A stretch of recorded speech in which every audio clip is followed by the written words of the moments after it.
brainstorming on ways that we could help meet the needs of some of these youth. I just started brainstorming on it, and there was I had a tutor for that program, a very good friend of mine. Still teaches at Watkins College. She was one of our tutors. I never would have known the lady was a Harvard grad. She was just so humble, and we started brainstorming on what we could do to help serve these youth. And she came up with some things, and I came up with some things, and out of that starting point was born.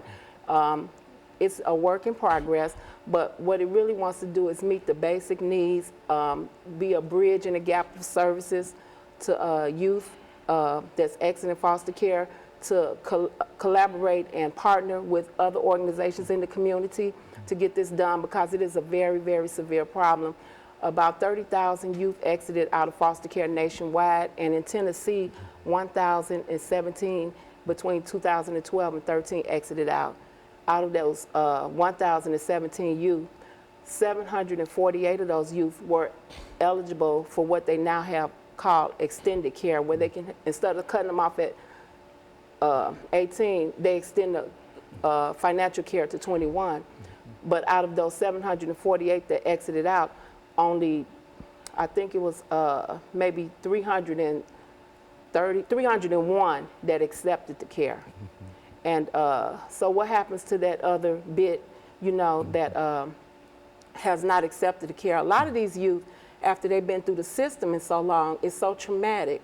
They don't want to, when they become 18, even though they don't realize the decisions they're making, they don't want anything else to do with the system. And what they choose to do is to not accept the care. We want to still be around for those, even if they are not doing extended care. Even for those who do have extended care, we want to just be around to help those youth, because we have a lot of wisdom in our organization, because a lot of people like myself have gone through some things that are very, very relatable to some of these youth. And well, that's about it. Well, and of course, Ms. Sparks, you see this from a metropolitan school system kind of perspective. Say something about what you do in the school system dealing with foster care. Well, I have experienced students aging out of foster care, and a lot of them are not equipped with the skills they need to function in society without any help. And that's how I really became interested. When Brenda told me her vision, I was saying, well, yes, I want to be involved with that, because these students really need services, especially job skills. And that's my part of the program. Is hospitality and culinary arts is my area of expertise. And I would like to see us be able to train these students, you know, with job skills, and for them to be able to go to one of our partners, which is the Hyatt Hotel, and job shadow. Because in the Nashville area, the hospitality is booming with the Music City Center and the Omni Hotel and all the restaurants that have come here as a result of that. You know, there are many, many jobs. There's actually more jobs than it is people to fill them. And if they have the skills, the good thing about the hospitality industry is that if they have, you know, the right attitude, and they can be a member of the team, no matter what their skill or academic level is, there is a position for them in that industry. So that's where my part comes in. And so in a real sense, Pastor Walker, we're talking about an issue that people often overlook in terms of what happened to these individuals once they enter this system and once they exit the system, that there's a need for what we're talking about. Is that what we're saying? I'm beginning to see that there is definitely a need for it. I think a lot of times people get involved in the system through different channels, I would suppose, through the juvenile court system. Just from my experience in the past and trying to help, you know, single mothers with their children and while they're on drugs and things like that, and saw how that they would lose their child, and once they lose parental rights, the child would then go into that system, the foster care system. And I know that can be a challenging system, because a lot of these children are moved from place to place, home to home, different foster parents and stuff like that, and then having to go through all of that for what, 7, 8, 9, 10, you know, sometimes, you know, they're going at age 2 on up to 18, and then to get to that age of 18, and then they age out of the system. And then if depending upon where they've been in foster care, how solid that foundation is. A lot of my, from what I'm understanding, is coming out and not having a support system solid enough in place to help them make that transition from foster care into living outside of foster job care. or whatever, etc. Okay, so let's take this first commercial break, and then we're going to come back, and we'll be back with our audience following this very, very short commercial break.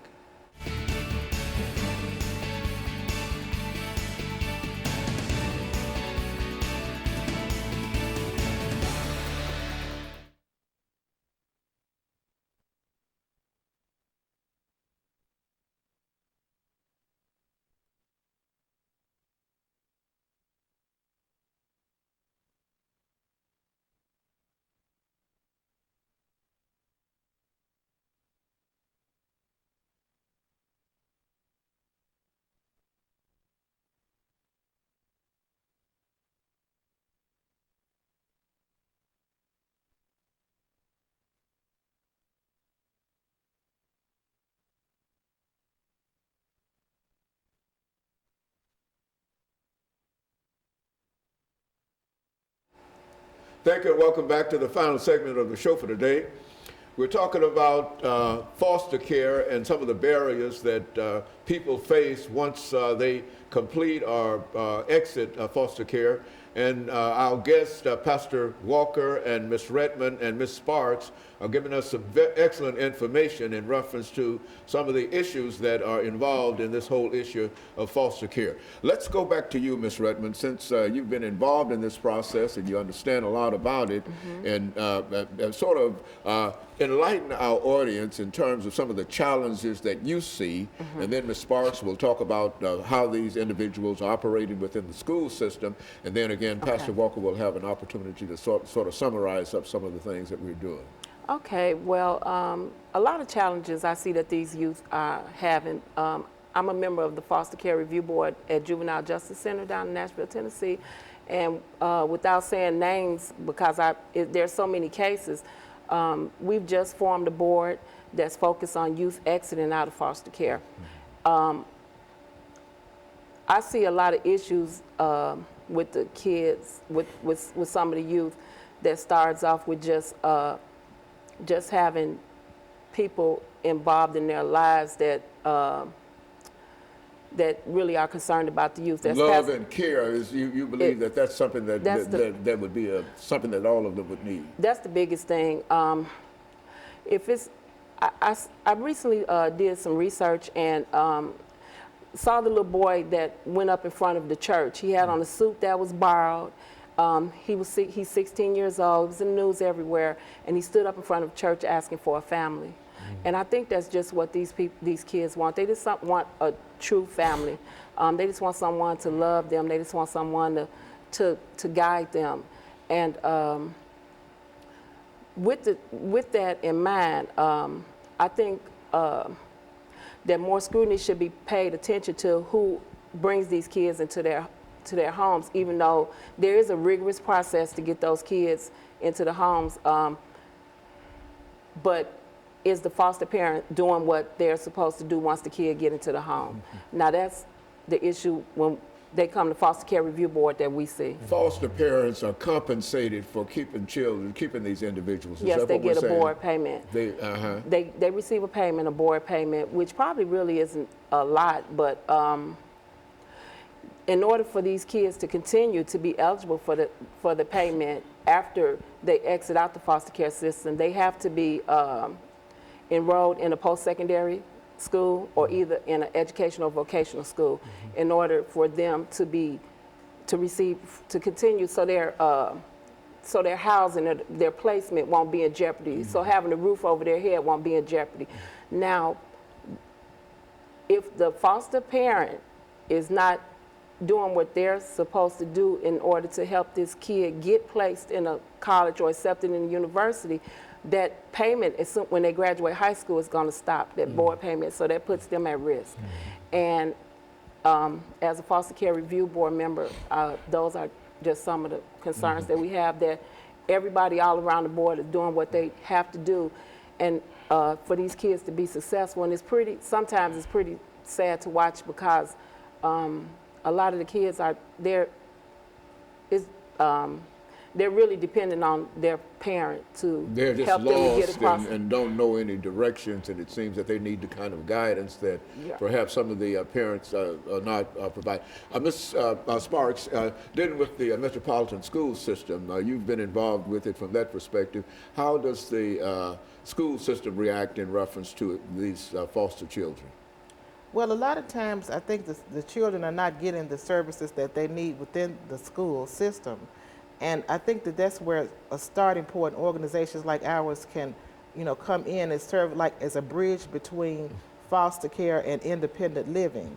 And I would, like to see us, at some point have the facilities, have a kitchen, a classroom, computers, everything that we need to equip these children with, well, young adults really, with the job acquisition and retention skills they need to be successful, not only to get a job or to get in post-secondary education, but to stay there and complete it and finish, or if they choose the work path, to be successful on the job.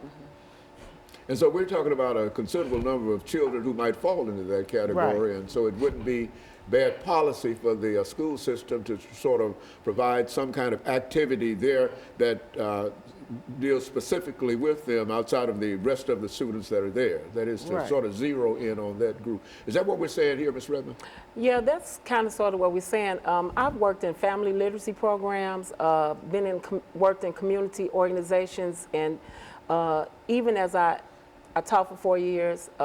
Also, I've always worked with the at-risk population some type of way in the community environment. And I think that maybe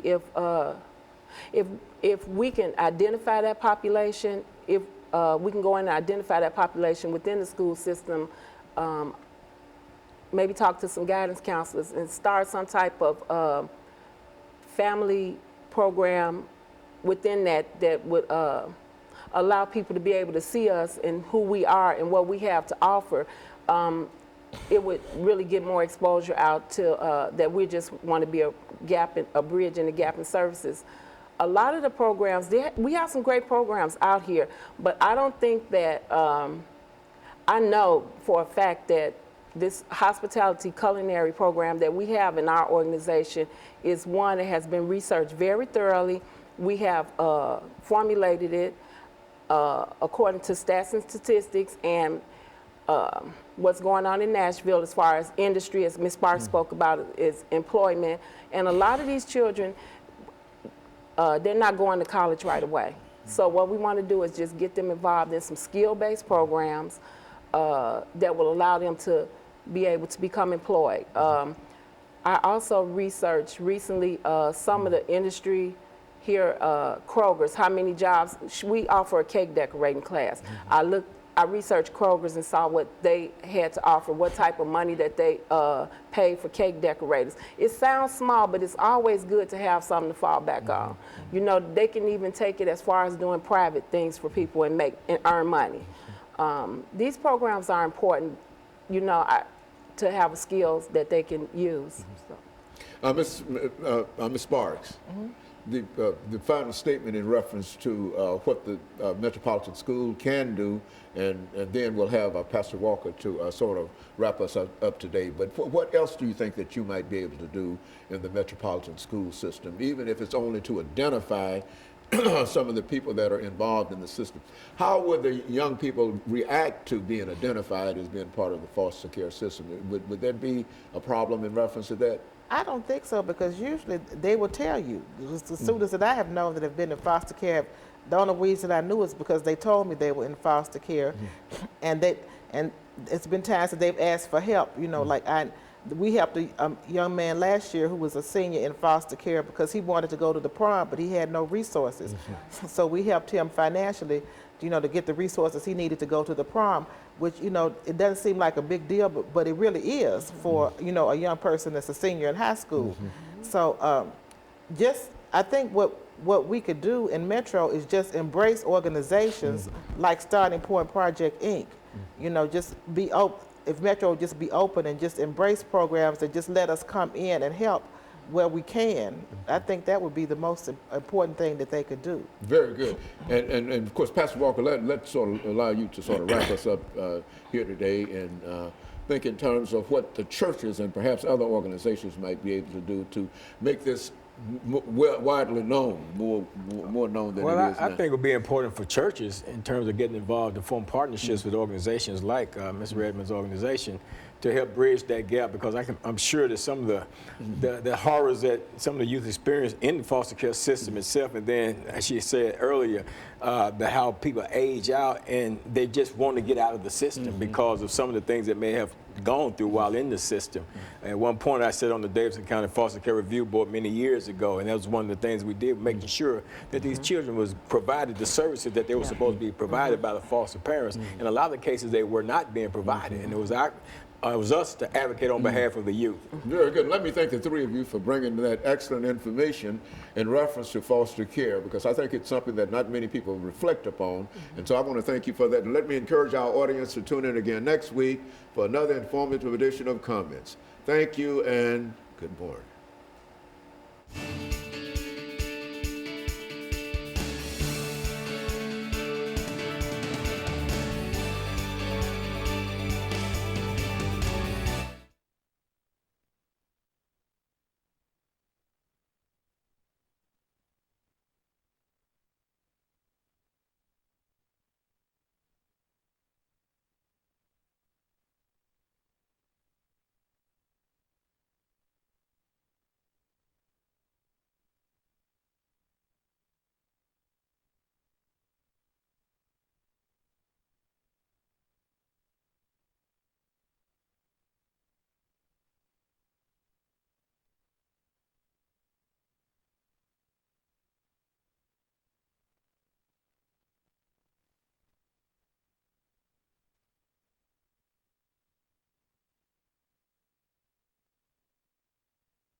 See.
No. Okay. If you clip that on your Pants.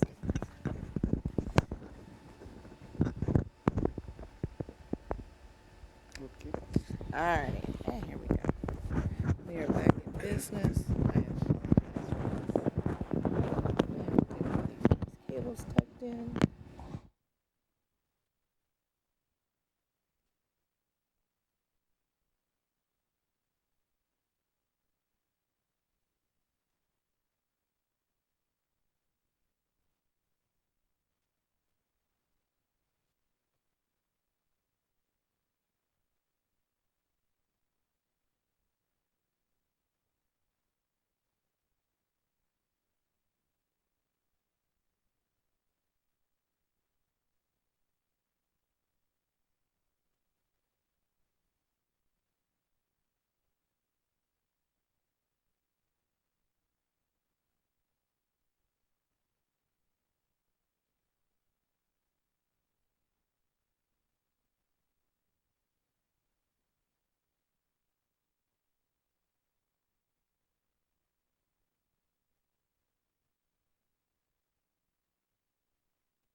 Thank you and welcome to the show this morning. The topic this morning is domestic violence and the African American male. And we have to talk about domestic violence and the African American male, Gregory Taylor, who has been with us on a number of occasions, and now he would like to give us some information relative to domestic violence and the impact that it has upon African American males. And let me welcome you to the show this morning, Gregory Taylor, and tell you how delighted we are to have you here. I think our audience will remember you from some of the earlier shows in which you talked about a number of things. But today what we'd like to do is to deal with domestic violence and the impact of domestic violence on the African American male. But before we get into talking about the impact that domestic violence has upon African American males, let's have you to give us some information about your background, your education, and some of your experiences. And then after this 6-minute segment is over, we'll have our commercial break, and then we'll come back and start dealing with this topic impact of domestic violence on African American males. Let's see if we can do it from that perspective. Thank you. Dr. Haney, I am a native of Tuscaloosa, Alabama. I went to school at Selma University, and I went to graduate school at Virginia Union, and I have a doctorate degree in research from the Future America Research Institute. And in the area of what I call a spillover from domestic violence is in the classroom. It has been said that some African American teachers are known to ridicule, emasculate, use duress on their young male students. And this can discourage them when it comes to learning. And I see these things as a connection, as somewhat of a spillover from domestic violence. And also myself personally, I quit kindergarten. My mother allowed me to quit because I was afraid of the teacher's voice. I remember in the first grade I was emasculated by a little girl in the first grade class, and I didn't know what those things were which I had experienced. So I have a background where from 1961 to 1996, I worked my way through the side effects from verbal abuse, which is an extension of domestic violence. And today, from what I'm witnessing, a lot of men are not able to explain the imprint that the female voice has left in their memory. And this is an area where I believe if they can learn to explain those, it would do away with the violence. And so you're saying that domestic violence has a tremendous impact upon the African American male, but not the usual kind of impact that we would think. That you're talking about some kind of psychological thing that it does to him in reference to his psychic and et cetera. Is that your point of view? Exactly. I will use the word imprint in prenatal life, which I do a lot of research in, how the unborn child is imprinted by the environment, and the reaction to it is hidden in the child. And in this area of imprint, some people would say freeze the mind. I went through that, and my best explanations are my own life experience from 1961 to 1996. But it was a woman, female, that verbally abused me, but it was also a female in the end that helped me work my way through it. So it is, it's very, very special there for me in that area. And also, not to be one-sided here, I can recall being the youngest son of the 4 girls. My mother had me in order to help my father get over the son that he lost. This made me very sensitive to women. You were aware of that? Yes, yes, she made me aware of that. And so this helped me to be sensitive to women concerns today. And all of these things, I believe, go into the domestic violence today. The recent vote down of equal pay for women. I think these things can be expressed, taken out other ways when they are not responded to as the way I think that they should. And my mother said that she had me to help my father get over the son that he lost. And so hearing both sides of the story, I sided with her. And I know today that when a woman becomes a mother, she doesn't have time to rest, and she doesn't have time for herself. And I wanted this to be an opportunity for me to try to share both sides from the perspective of the woman as well as the perspective from the man, in order to better the communication for all men, you know, whether African American, European American, Caucasian, just whatever, you know. In other words, what we're saying as we wind down this first segment, Taylor, is that the impact of domestic violence is not only on the female, but it has a tremendous impact upon the male that many of us fail to recognize, and so because of that, that's why you're here today. Is that what we're saying? Yes. And so let's take this first commercial break, and we'll be back with our audience following this very, very short commercial break.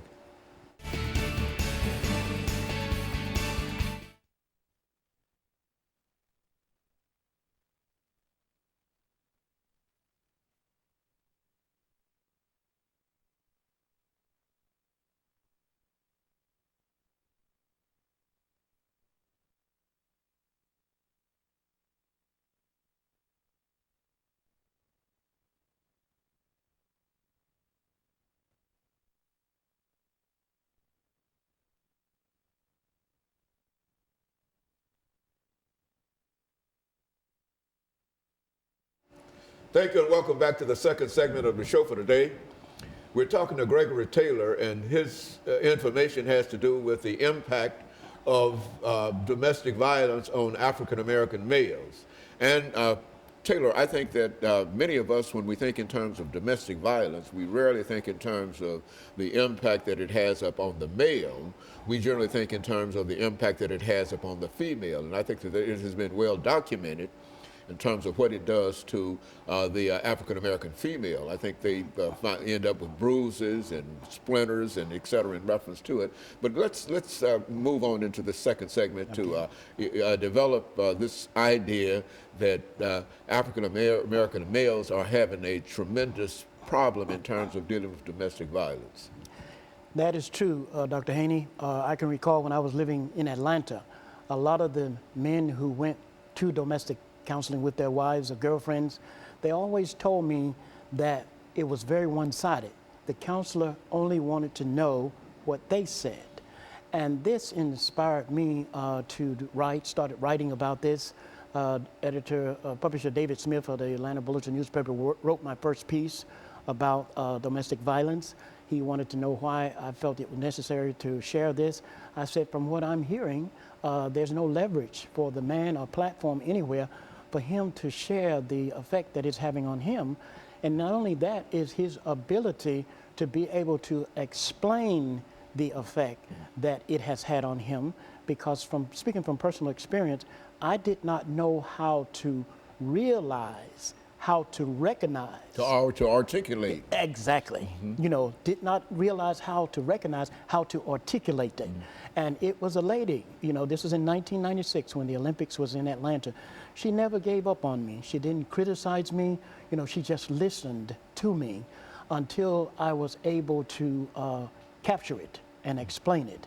And that is something, as I think back over the years, the number of times that I had gone through those experiences, and my heart go out to men as well as women today.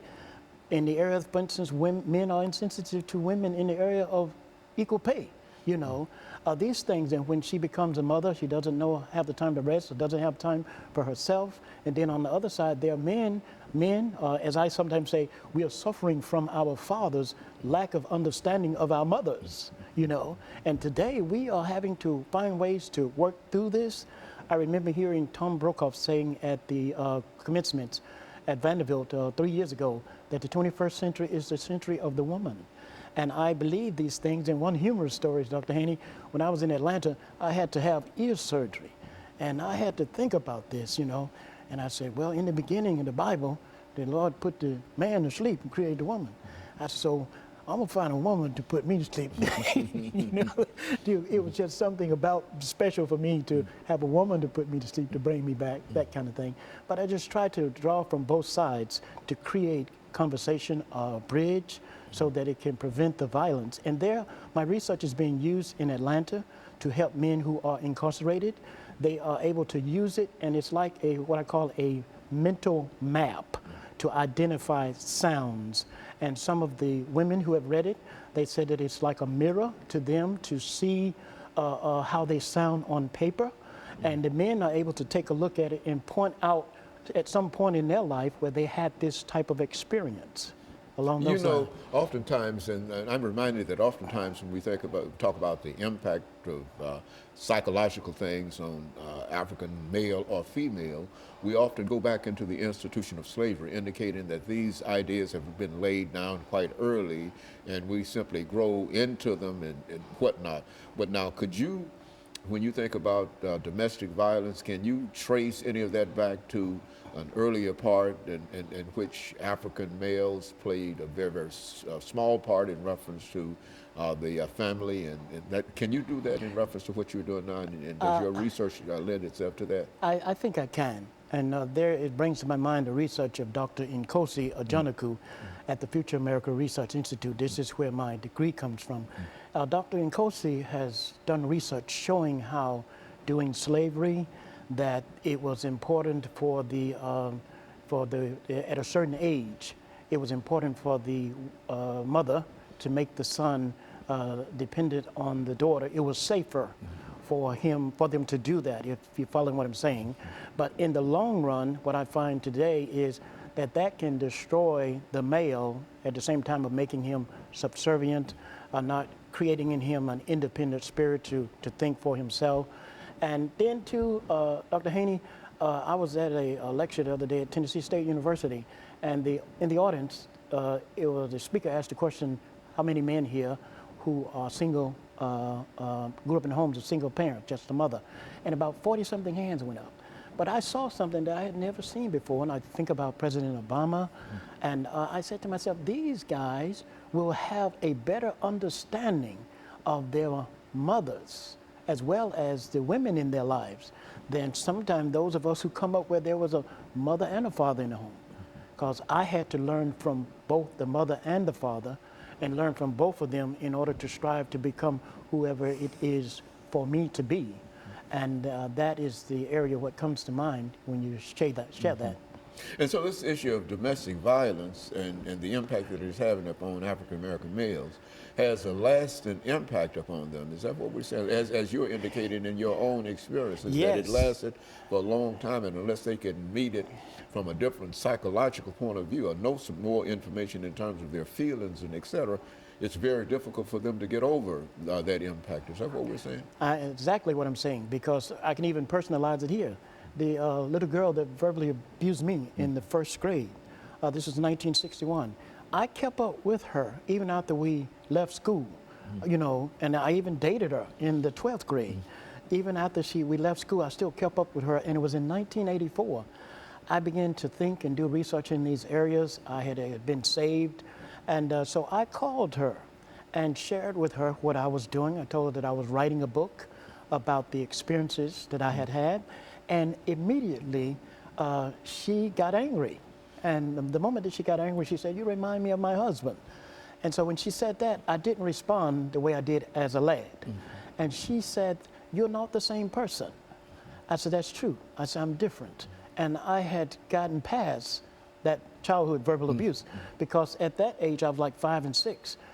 Those things had ingrown into my mind, and I had to learn how to sort of dissect them, or do as the archaeologists do, take off layers by layer, in order to identify what was left in there, you know. And so that is very true. And that was from a period from 1961, and that was in 1984, and still hadn't worked my way through it. Very, very good. And of course, we're going to take this second commercial break, and we'll be back with our audience following this very, very short commercial break.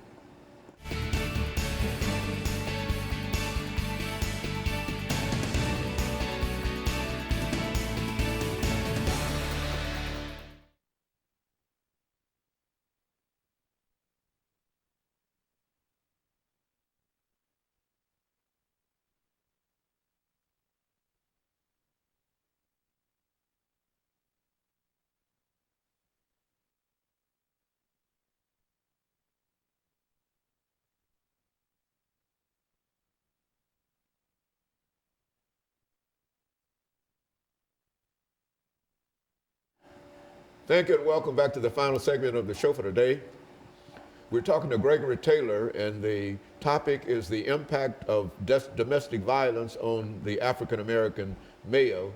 And he's given us quite a bit of information relative to his own personal experiences in reference to violence and unconcern. And let's see if Professor Taylor can pick up where we left off dealing with domestic violence and some of the things that you feel that you ought to make our audience aware of during this last part of the program. Thank you very much, Dr. Haney. One of the three of the last words I'd like to mention are the words ridicule, emasculate, and duress. It was in 1984 when I mentioned that I had realized, worked my way through the first abuse, like the layers. There was ridicule in the kindergarten, and then there was emasculation in 61, and later on I learned the word duress. And duress was where I grew up in the household. I was the youngest son under 4 girls, so I had to learn their sounds in order to survive. When they got tired of me, I'm knowing that my mother did not want a son, and some of that was in their thinking too, because it was quick for them to get tired of me.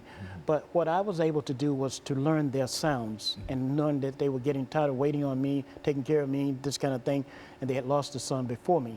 And the other thing here is I wanted to make sure that I highlighted the fact that from my time period of verbal abuse from 1961 to 1996, there are men today who don't have an avenue or anywhere to go for anybody to listen to them, to give time, give them the ear. This lady gave me her ear in 1996, and I was able to get out all of those thoughts that I was thinking, the side effects of things, because people are quick to label you as being mentally ill. The other thing is the man must learn how to master the language in order to articulate his thoughts or whatever is going on inside of him. And it's just very important, because when I was in Atlanta, and I don't know if I said this earlier or not, but I actually ran for the presidency of the National Council of Negro Women. I felt, even this was in 1992, it was that important for me to try to get on that type of situation to help better relationship between the male and female of our people. And I have also found the research has been tested internationally. Men from other countries are able to identify with these things as well. And I've had some women to tell me they don't want me nowhere near their husband. You know, they don't want this to be known. Because they think that that's a great secret, and somehow you've explored and found the secret, and so they don't want you to tell everybody. Is that what we're saying? That's exactly what I'm saying. And then there was another one who said that she believed that this research is going to open up a new door in the conversation of domestic violence. She was a professor at Vanderbilt University here. And I just would love to just see it flourish in a way where, and I'm using also the game called the Ungame.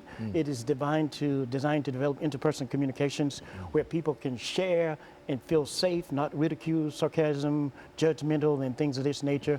And I've been using the book Verbal Abuse by Patricia Evans. She's out of California, and she shared the statistics with me of the number of men come to her who have been verbally abused by women, and they don't have anywhere to go. And the main thing is, from what I've seen from my personal experience, all these years that I suffered from being misunderstood, you know, rejected, even in my family, you know, rejection is a common thing for me. I grew up with rejection. I was rejected when I entered the world, you know, and when my birth followed the death of a child, and when my mother was in the 8th month of pregnancy with me, that was the tragedy that happened in Mississippi, with the Emmett Till tragedy. So I understand the imprint of these things, and being that in the month of April, this is the most depressing month in the history of America. So many tragedies. Even as of this month, there have been about 11 that have taken place just this month. And so all of these things come together. They have a way of having what they call historical traumas people can have, and all of these things have a way of adding up and affecting people's ability to articulate what it is they're trying to say, whatever they're trying to say they need to talk about. Now, you know, I think you've opened a very, very important issue here in terms of the impact of domestic violence on the African-American male.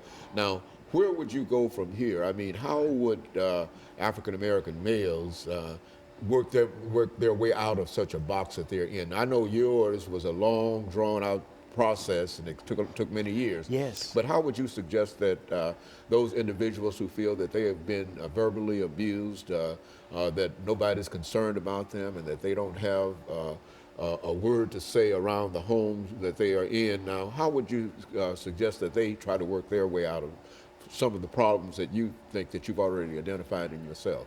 Well, I would welcome them, you know, to get in touch with me. I recently had the opportunity to meet a gentleman at the YWCA named Self, and I shared with him what it is that I've been doing. And I've welcomed them, you know, to get in touch with me and connect them with other men who have gone through these experiences, and they don't have anybody to really talk to about it, not to be made to feel wrong or feel like you shouldn't feel this way. And one of the other things come to my mind here is the book, How to Talk So Kids Will Listen, and Listen So Kids Will Talk. And in that book, Dr. Haney, it says that a child may not know how to tell you how you made them feel, but they know how to feel. And this is what we're trying to do, help them to get their feelings out, because a lot of this has happened when they're very young. And I was attending the black educators here in the Opryland about 2 years ago, and it was stated there in the class why we can't read, that the kids were ridiculed, some of the males were ridiculed. I was one of those. I grew up ashamed of reading. Even when my mother taught me to read the Bible, I discovered that she made me feel guilty when she couldn't pronounce a word. And as an adult, I discovered that she didn't know phonics, and I didn't either. You know, so it's just, this is a great opportunity for me to get something out that I've been carrying for a long time, and I believe it's going to help make relationship better between men and women when they can learn to discuss and get these things out. Because oftentimes I think you will admit that when we think in terms of domestic violence, it's almost a one-way street. That's correct. The impact that it has upon the female without understanding the psychological impact that it has upon the male, Exactly. which can be just as disastrous in terms of what it does to him psychologically as at what it does to her physically, and et cetera. And I think that what we're saying here is that there has to be an understanding of this, and that perhaps females, when they start thinking in terms of what they're saying to their male significant others, Yes. ought to be careful, as well as men ought to be careful as in terms of what they say to the significant female or significant others in Yes. their lives. Is that what we're saying? We ought to be concerned about the way we speak That's right. toward one another. That's right. And this little story come to my mind. I found it in a tract in the Church of Christ. And it said that this little old lady was a cook, Dr. Haney. And they asked her, they said, why do you have so many friends? And she said, I taste my words before they come out of my mouth. She said, don't taste right to me. I don't let them out. I keep them in, you know. And that's the idea, too. To be careful and be sensitive to other folks in spite of what the situation might be, and that could help not only African American males, but that could help females and et cetera. And in spite of all of the problems that might have come out of slavery and all of those problems that we talk about, psychological problems all the time, that people can change their lives and they can live a more productive life if they are concerned about others. Is that what we're saying? Yes, sir. And identifying, realizing that the voice can scar in the soul. In South America, there's an expression that a wound from a knife will heal, but a wound from the tongue, it takes it longer to heal, this type of thing. And last, saying this, anybody the young men who hear this, they can feel free to get in touch with me. You know, I would welcome calls or emails, whatever, share my experiences to help them on to the next level. And you think that this is a real issue that we ought to be concerned about, not only as Africans, but as people, that we ought to be concerned about the way we deal with one another, and way we talk with one another, and whether we are sympathetic toward one another or not. Is that might do something in terms of making better relationships between everybody. Is that right? Most definitely, Dr. Haney. And you know, it also, a lot of men are not able to address this. And that one of the highlights of why I wanted to get this out, but because they have to be honest about that. They're suffering from things, and then there are women who do not know how to share. If they don't get any evidence of the signs of the side effects of abuse, they won't ever know. Oh, very good. And of course, let me thank you, Taylor, for bringing that excellent information to us today. And let me encourage our audience to tune in again next week for another informative edition of Comments. Thank you and good morning. Hold it.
first segment. Background here.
Thank you and welcome to the show this morning.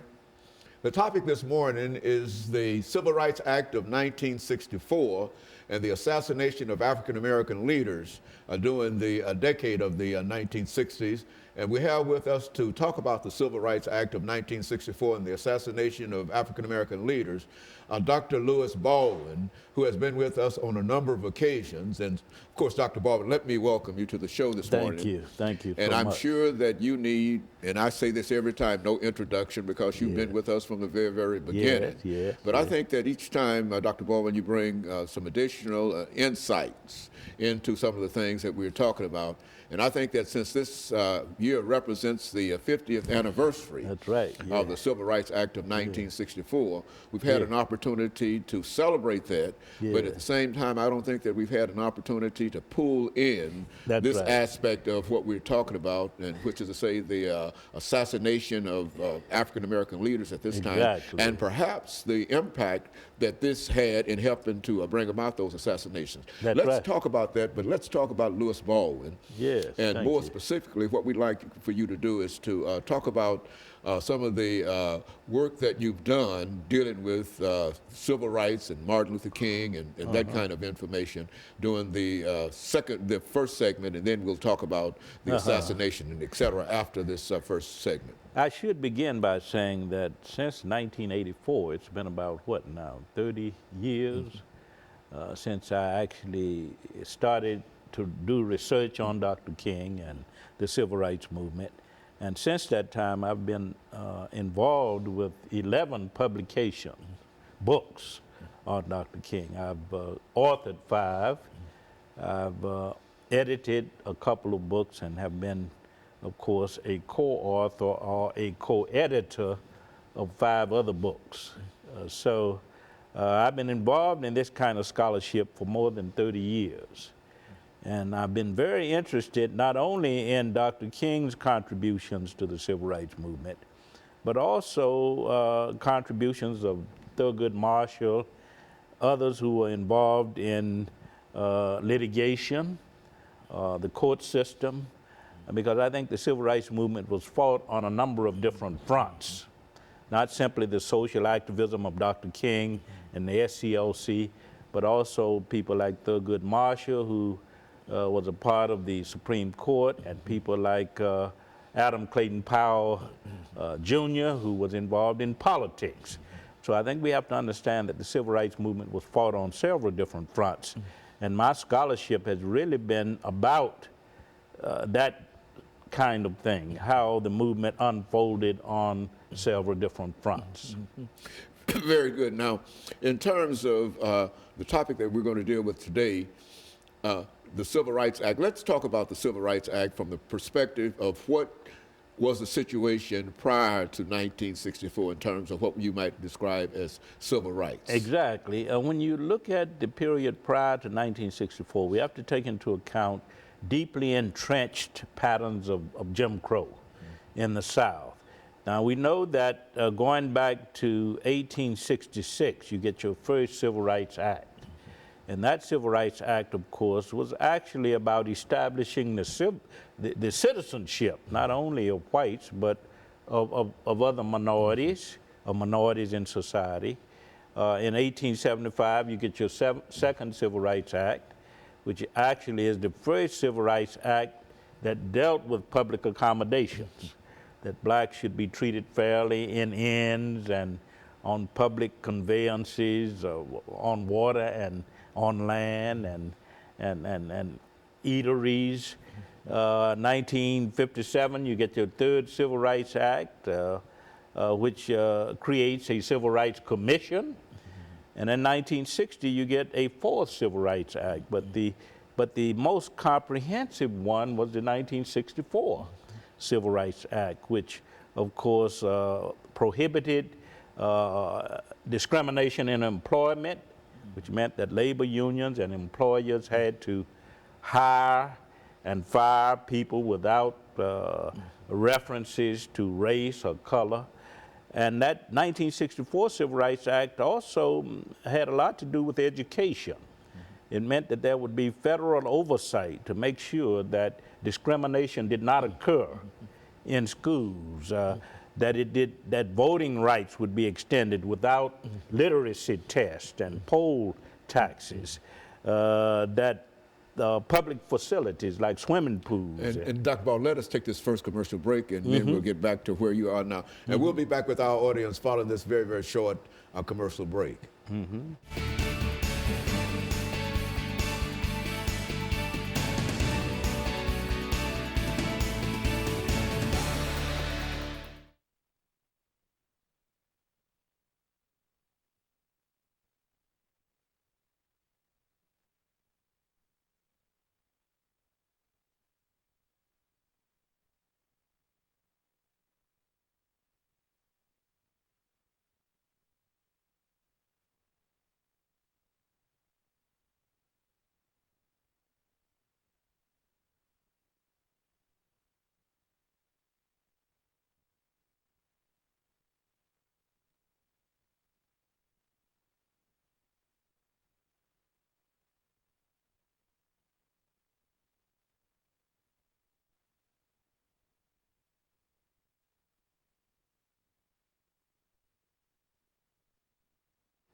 Thank you, and welcome back to the second segment of the show for today.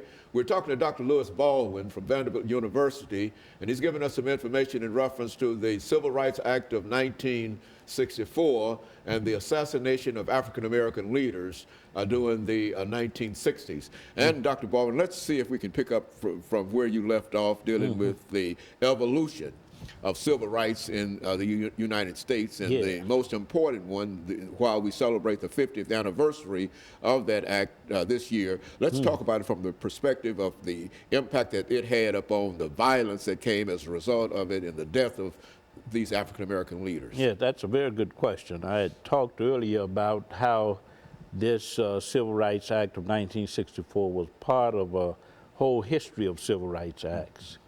But I think you were right in saying that it also has to be understood in terms of the violence that was going on in what scholars call the bloody 1960s, because we had a lot of assassinations in the 1960s. The assassination of Medgar Evers in June 1963. And that contributed, I think, to the climate that led to the civil rights movement. Not only the assassination of Medgar Evers, but also the Birmingham Crusade in Birmingham with Fred Shuttleworth and Martin Luther King Jr., the March on Washington in August 1963. We know that all of these events impacted developments which led to the Civil Rights Act of 1964, created the climate for that particular piece of legislation. Because at that time, and I should say also that the Civil Rights Act, I think, was the culmination of a series of events that began with the Montgomery bus boycott in 1955-56.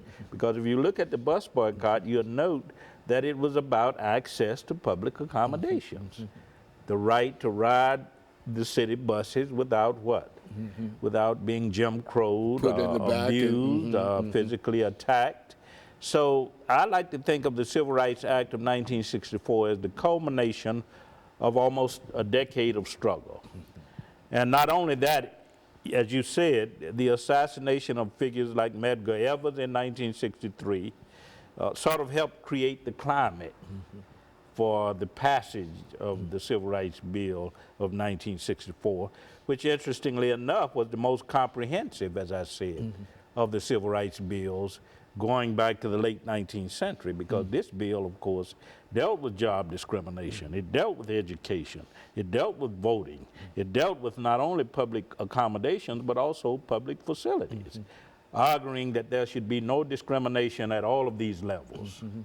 Very good. And so the assassination of Medgar Evers, why don't you give us some information in reference to what happened in reference to Medgar Evers and perhaps Malcolm as well as Dr. Martin Luther King, and, you know, then see if we can bring that all together in reference to the We know that Medgar Evers was assassinated in June '63 by Byron de Beckwith. And of course, I think that assassination was very important because Medgar Evers was involved with the NAACP in Mississippi and had been working for years to get people in Mississippi the right to vote and to strike down the barriers that had been created by Jim Crow. So his assassination, I think, was particularly important in terms of creating the climate for the Civil Rights Act. Now, if we look at the assassination of Malcolm X, it occurs in February 1965. So that's after the Civil Rights Act. But it did help create a kind of climate that led to the passage of the Voting Rights Act of 1965. And of course, we know that King was assassinated in 1968. And he was assassinated because he was trying to get the federal government, in part, to implement the provisions of these different pieces of legislation. The Civil Rights Act of 1964, the Voting Rights Act of 1965, very little was done by presidents, by Senate, by the House of Representatives to really implement the provisions of these pieces of legislation. And Dr. King, I think, was assassinated because this is what he was about, trying to make sure that the provisions of both the Voting Rights Act and the Civil Rights Act of 1964 would be implemented in an effort to really bring about what he called the realization of the American dream. And so in a real sense, Dr. Baldwin, when you look back over this particular period and you see all of the hardship that was suffered by the African community, that's right, in reference to the assassination of these individuals, then I think that we might be able to say that they literally gave their lives in a real sense for the civil rights of Africans, well, for the civil rights. Exactly. Because the act did not say for Africans only, it was the Civil Rights Act, and it included many other groups that might fall within the range of that. But nevertheless, this was all of this violence that was associated with it. Now, what about the death of those youth in Mississippi at this time? Yes, you talk about Schwerner, Goodman, and Cheney. 3 young men, 2 Jewish young men, 1 black young man, who were in Mississippi, Philadelphia, Mississippi, to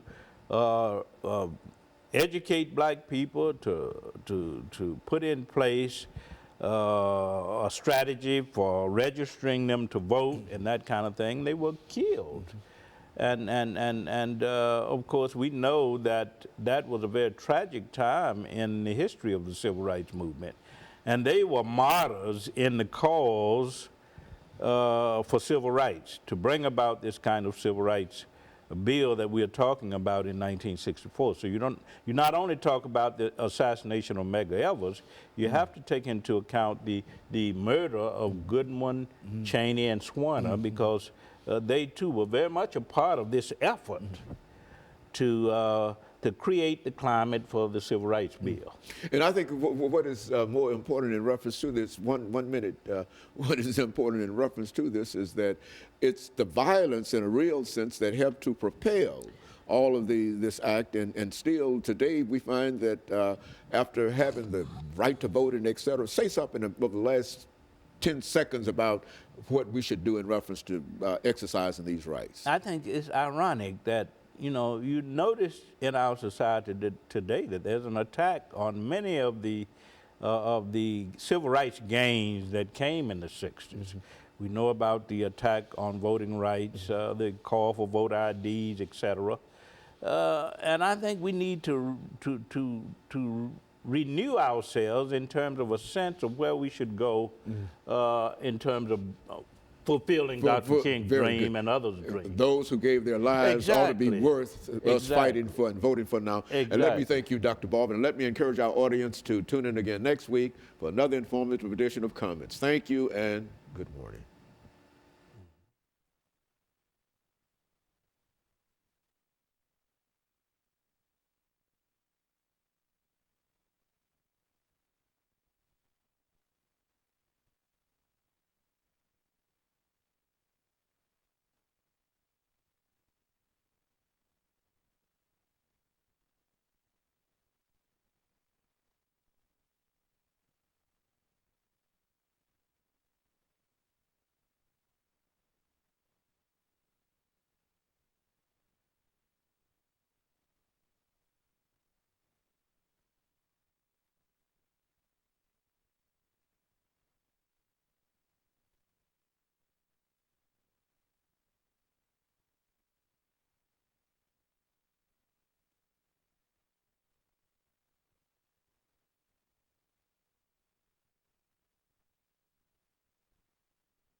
Thank you and welcome back to the final segment of the show for today.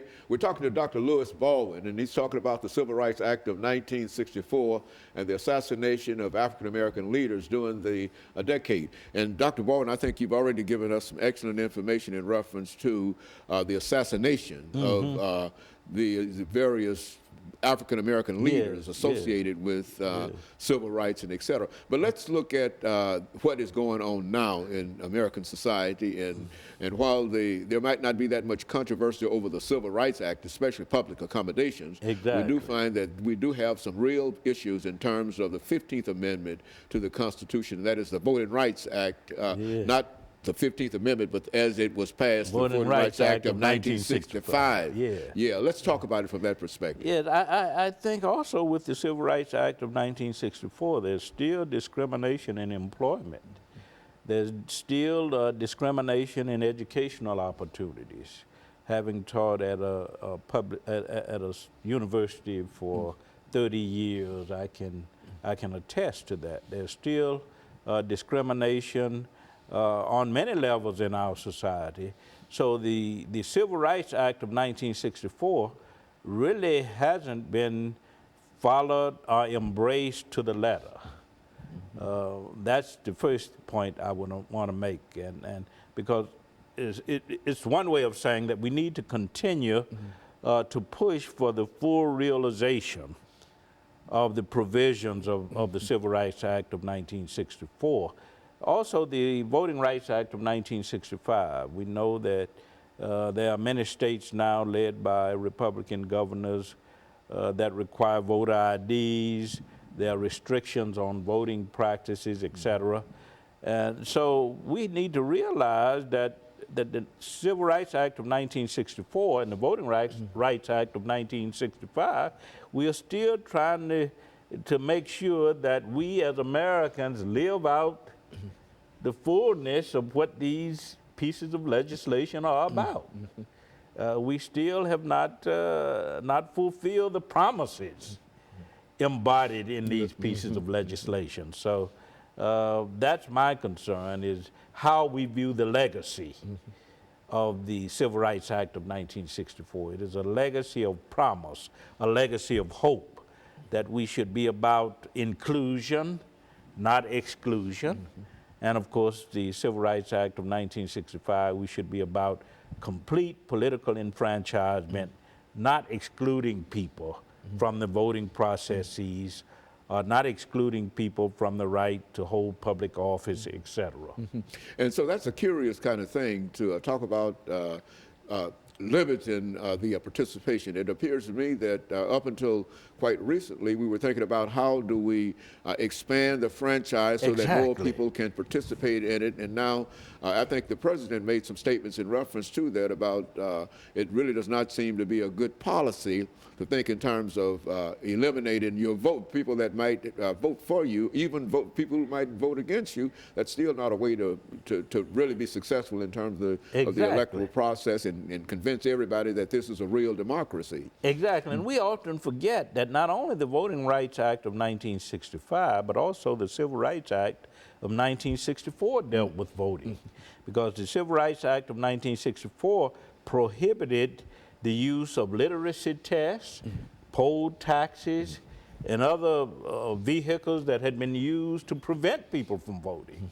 So both the Civil Rights Act of 1964 and the Voting Rights Act of 1965 were really about increasing the capacity of people to participate in the political processes of this country. Not simply to have access to jobs, employment, health care, education, voting, but to participate in what was going on in terms of the political processes. And so now we're moving, what, are we going backward in reference to this? I think in a sense we are. We still have, as I said earlier, have not lived out the provisions of both the Civil Rights Act of 64 and the Voting Rights Act of 65. We're still in a process of becoming, so to speak, of really living out the provisions of these pieces of legislation in the interest of the common good. And I think we're still about that. We have not fulfilled that. Well, now, what would your message be to young people, Dr. Baldwin, who might not be concerned or might not participate in what we're doing here? About how does the Civil Rights Act impact upon them? I think young people, their first step involves learning about history.